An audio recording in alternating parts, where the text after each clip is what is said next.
কিছু লোক দেখবেন কখনো তার ঘাড়ে দোষ নেবে না, সে কোনো না কোনোভাবে চেষ্টা করবে সে দোষটা অন্য কারো উপর চাপিয়ে দেওয়ার। বাসায় মানে দুই ভাই বোন খেলা করতেছে, তখন গ্লাস ভাঙার একটা শব্দ আসলো। তো পাশের রুম থেকে মা জিজ্ঞেস করলো, এই কি হলো, গ্লাসটা কে ভাঙলো? জানলার গ্লাসটা ভেঙে শেষ করে ফেললো একদম। তখন মেয়েটা উত্তর দিল যে তোমার ছেলে গ্লাস ভেঙেছে। ছেলেটা বলল যে আমি গ্লাস ভাঙলাম কখন, আমি তো ঢিল মারিনি, ঢিল মেরেছো তুমি।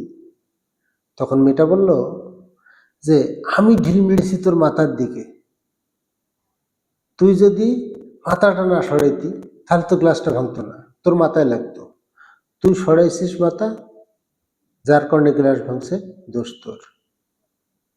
মানে চিন্তা করেন, মাথা সরাইছে এই জন্য গ্লাস ভাঙছে, দোষ সে মাথা সরাইল কেন? সেরকম আমাদের সমাজে এরকম শত শত লোক পাবেন, হাজার হাজার কোটি কোটি লোক, যারা নিজের দোষটা কখনো স্বীকার করে না, নিজের দোষটা চেষ্টা করে অন্যের উপর কিভাবে চাপিয়ে দেওয়া যায়।